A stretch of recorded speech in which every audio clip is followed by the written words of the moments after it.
Hola, ¿qué tal? Bienvenidos a la entrevista con Expoc en Expoc. Y hoy tenemos el gusto de recibir desde Colombia, desde el mundo para México, a Estefanía Rubio Sea, quien es líder de mercados de capital y asuntos públicos para GRI Latam.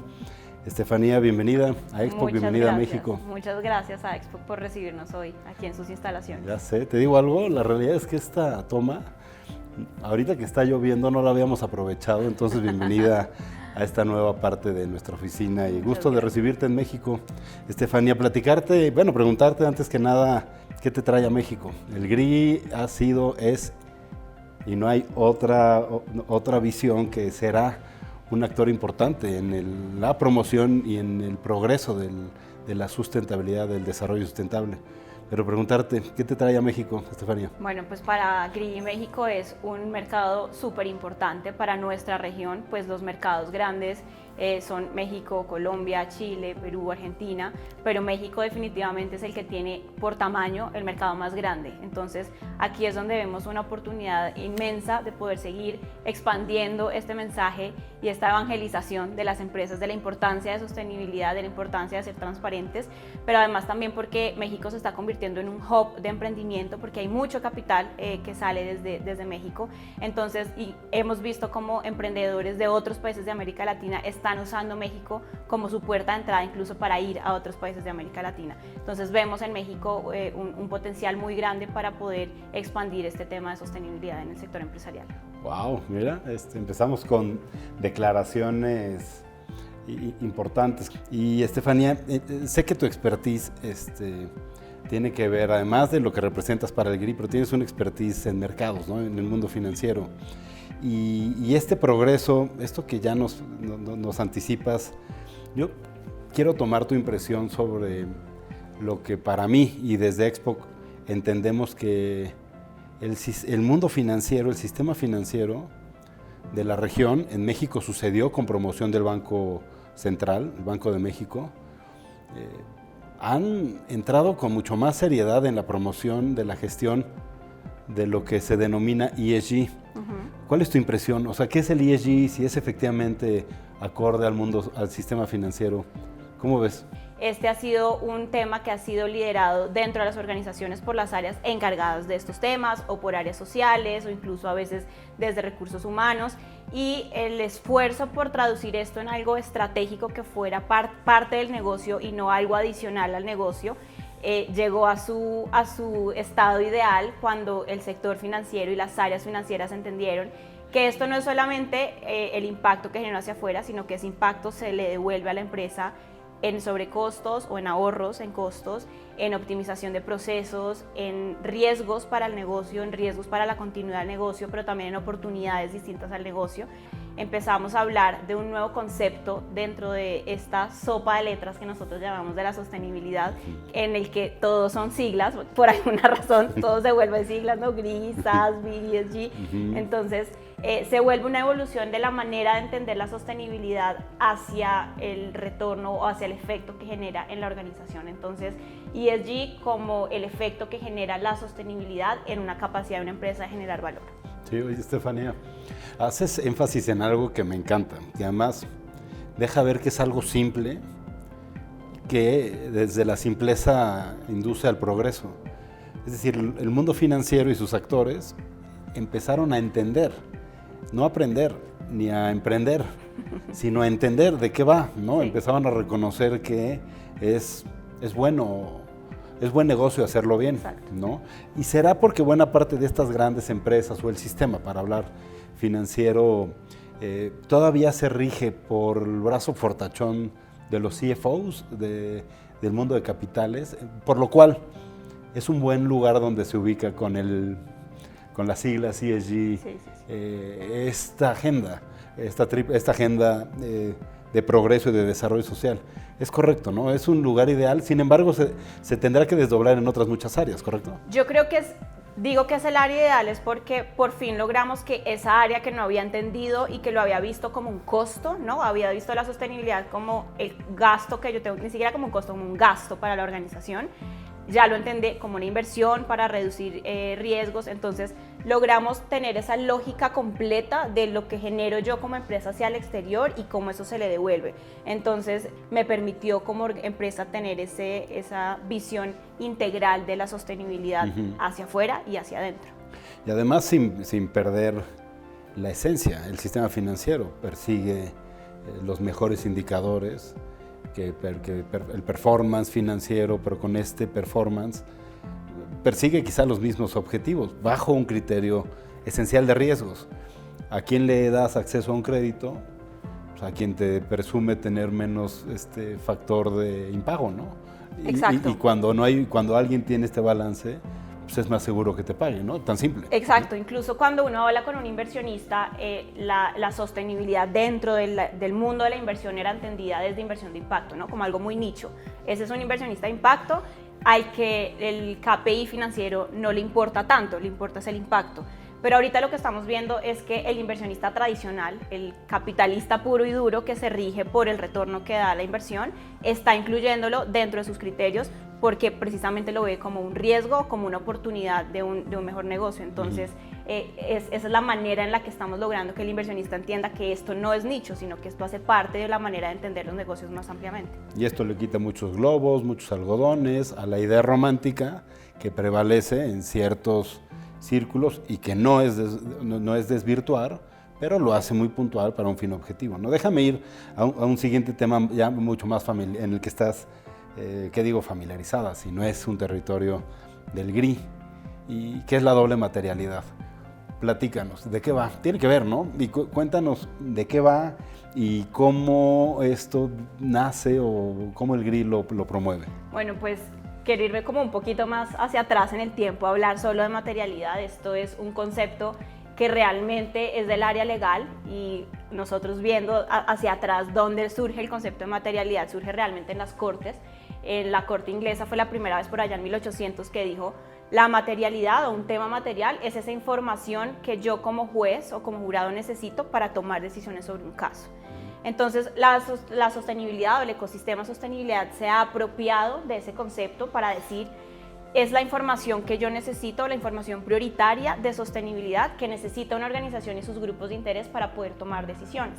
GRI, de hecho, fue el primer actor dentro del ecosistema sostenibilidad que adoptó este concepto para la sostenibilidad cuando nos volvimos estándar en 2016, y lo que hizo fue decir, mire, hay un universo de temas muy amplios de sostenibilidad que se dividen en categorías económicas, sociales y ambientales, pero que pasa por el pago de responsable impuestos, la ética de los negocios, emisiones, agua, bienestar de los trabajadores. Digamos, el mundo de la sostenibilidad, los temas son tan amplios que una empresa tiene que poder identificar cuáles son los temas que son prioritarios para la organización. GRI es el estándar para reportar el impacto hacia afuera. Pero después, que cuando empieza a llegar precisamente el sector financiero a esta conversación y empieza a decir, ok, estoy entendiendo por qué el impacto es un tema que yo debería tener en cuenta dentro de la inversión, pero me falta una parte, me falta la parte de esto, cómo se me traduce a mí en un costo o cómo me está afectando la capacidad de generar valor.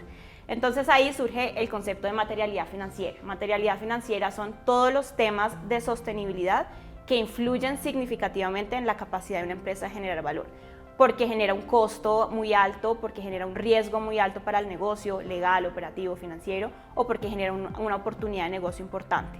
Entonces, cuando tú combinas las dos, lo que tienes es la doble materialidad y es este círculo o esta visión integral, y es la materialidad de impacto te permite ver cuál es el impacto o los impactos principales que generas tú en el entorno, pero la materialidad financiera te permite ver cuáles son de ese universo de impactos, cuáles se te devuelven a ti como empresa.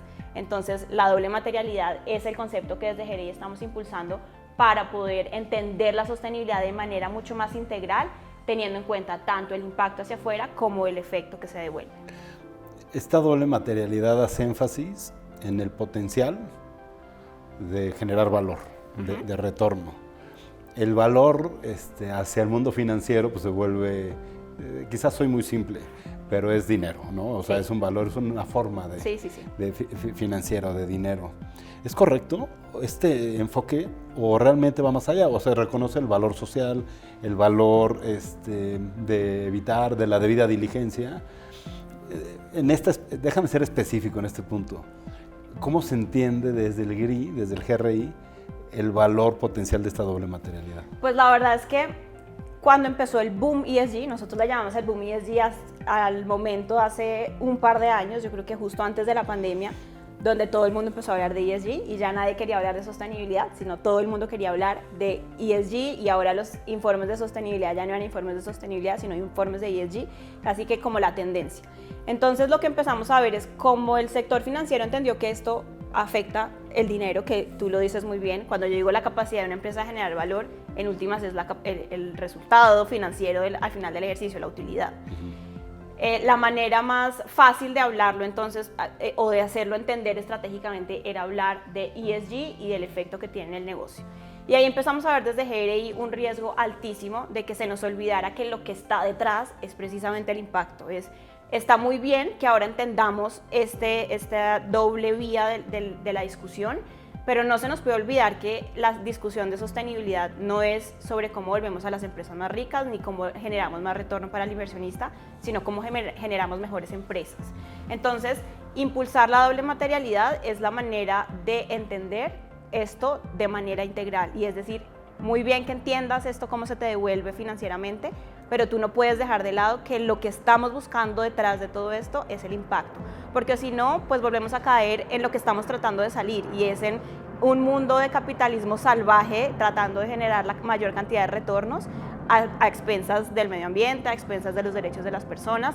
Si nos enfocamos en ESG, estamos volviendo a caer en esa trampa de pensar que lo único que importa es el dinero y la rentabilidad, y se nos está olvidando que lo que está detrás del movimiento es tener mejores empresas, empresas que entiendan sus impactos, que hagan debida diligencia, que generen mejoras en su gestión. Este balance, vuelvo desde el GRI, ¿está entonces a la vista la conformación, el desarrollo, la evolución del sistema financiero a un nuevo sistema financiero en donde esto realmente rompa el paradigma de que el revenue se puede acompañar del propósito? Sí, yo creo que lo que te decía, esto era antes solo nicho, ahora es como un intermedio en el que no es nicho, pero todavía hay inversionistas que dicen yo soy inversionista ESG o que tengo enfoques o que incluyo estrategias ESG, pero esto se está moviendo hacia que la nueva normalidad en el sector financiero y en el mercado de capitales sea definitivamente integrar estos criterios. Hay distintas estrategias y distintos niveles en los que lo puedes hacer, que sigue siendo, por supuesto, en una esquina el inversionista de impacto, que seguirá siendo el que invierta en los que puedan demostrar el mayor impacto, pero estarán también los que cada vez más, de manera natural y como el mínimo esperado o el nuevo normal del sector financiero, incluya criterios de sostenibilidad como parte de análisis de riesgos, de análisis de oportunidades y decisiones de inversión. Entonces, yo creo que hacia allá va el sistema. Pero preguntarte cuál es tu opinión sobre la obligatoriedad de este performance y de estos nuevos requerimientos. Yo creo que, igual que tú, pienso que la voluntariedad tiene sus virtudes, y es que cuando es voluntario y cuando tú lo quieres hacer porque quieres liderar o porque es algo que está dentro de lo que tú quieres hacer, digamos, hace parte de tu compromiso voluntario, tú no tratas de hacer lo mínimo, sino lo máximo, porque tú quieres hacer, digamos, subir la barra de lo que está pasando. Cuando pasas a la obligatoriedad y se vuelve un tema de compliance, pues tú cumples con lo mínimo que te piden, y digamos que no hay un incentivo de ir más allá porque se vuelve una discusión de cumplimiento. Sin embargo, estamos viendo que en los mercados esa ventana de la voluntariedad se está cerrando, y el que en este momento ya voluntariamente no lo hace, es muy difícil que ya lo haga, porque es que ya es tan parte de la discusión empresarial que quien hoy no ha entendido de manera voluntaria que debe hacerlo, debe recibir un empujoncito desde la regulación. En pocas palabras, cuéntanos de dónde viene el GRI, dónde está, y si puedes compartirnos esta visión de hacia dónde se dirige el rol promotor, esencialmente, de esta agenda y de esta forma de gestión, y tan trascendental, porque vaya que han sido una parte fundamental. Bueno, pues aquí aprovechar, hacer la cuña de los 25 años, estamos cumpliendo este año 25 años de estar desarrollando, de ser pioneros en desarrollar estándares para reportar información de sostenibilidad. GRI nace por necesidad casi. Fue en 1989 donde ocurre uno de los mayores desastres ecológicos y ambientales de la historia, que fue el derrame de Exxon Valdez. Y de ahí sale la necesidad de que las empresas sean transparentes, puedan medir y puedan rendir cuentas sobre cómo están gestionando los temas de sostenibilidad. Ahí surge GRI como pionero de estos temas, primero con guías, y quienes nos han seguido desde los inicios pues era la G1, la G2, la G3, la G3.1 y la G4 fue la última vez que fuimos guía. En 2016 decidimos volvernos estándar, y al volvernos estándar lo que hacemos es empezar a, valga la redundancia, estandarizar la manera en la que todos entendemos y hablamos de sostenibilidad a través de un lenguaje común para todos. Entonces GRI se ajustó, digamos, a los cambios que ha habido, a poder hacer actualizaciones a los nuevos avances en gobierno corporativo, a los nuevos avances en debida diligencia y conducta empresarial responsable de la OCDE, a nuevos temas que han surgido. Entonces hemos creado el estándar de tax de impuestos que no existía, y seguimos en esa búsqueda de poder seguir generando temas cuando entendemos mejor cómo la sostenibilidad la aplica a las empresas. Entonces ese ha sido como el camino muy rápido que hemos recorrido estos 25 años, que estamos muy felices de celebrar. Y va de lo mismo, 25 años aprendiendo. Sí, sí, sí. Es decir, y siguen entendiendo de qué va y cómo se instalan las empresas para adecuarse y evolucionar conforme esto vaya progresando. Estefanía, ya lo platicábamos, ¿no? Qué manera tan generosa de compartirnos, tan simple de expresarlo, y definitivamente creo que es importante conocer mejor al GRI, reconocer mejor su labor, entender bien de dónde viene a dónde va, para juntarse, ¿no? Para juntarse, hacerlo útil, hacerlo relevante. Me parece que existe la posibilidad de construir juntos a partir de la experiencia, y quizá estos 25 años han sido por demás relevantes, pero hoy se encuentra en un horizonte bien distinto, ¿no? En un sistema susceptible a mejorar, bien musculoso como es el financiero. Y pues bueno, ¿qué te digo? Estaremos gustosos de recibirte en otra ocasión para seguir platicando de lo que vayan ustedes mostrando, compartiendo. Sabemos que tienen plataformas de aprendizaje, sabemos que tienen documentos útiles para un mejor entendimiento, Estefanía. Entonces, no sé si quieras agregar algo más a esta entrevista. No, como cerrar también en lo que tú decías ahora de pensar que esto es algo que está en evolución, pero que la persona que entra o la empresa que entra a esto no debería estar asustado, o de pensar que es que ya la discusión va tan atrás que yo ya me quedé muy atrás. Es la oportunidad perfecta de ponerse al día con los avances del mercado. En GRI lo que tratamos es de volver lo complejo lo más sencillo posible, de que sean estándares fáciles de usar, de acceso gratuito. Tenemos también programas que estamos abriendo para distintas empresas en distintos niveles de madurez. Entonces, lo que tú dices, seguir sumando sinergias, sumando actores. Nosotros estamos abiertos a trabajar con el que quiera y con el que quiera sumarse a este movimiento. Y esto es una oportunidad, ¿no? Y esto es una barrera que no existe. Y es que en serio, luego las siglas, la institución, lo global intimida, hace para atrás, pero yo creo que es la oportunidad definitivamente. Pues Estefanía, gracias por visitarnos, será un gusto volverte a recibir, y si no, conectarnos en cualquier momento si nos lo permites. Y a nuestra audiencia, gracias por acompañarnos. Hoy aprendimos mucho de ESG, sustentabilidad, responsabilidad social. Ella es Estefanía Rubio Sea, líder de mercados de capital y asuntos públicos para GRI Latam. Muchas gracias y bienvenida. Muchas gracias a ustedes por la invitación. Al contrario.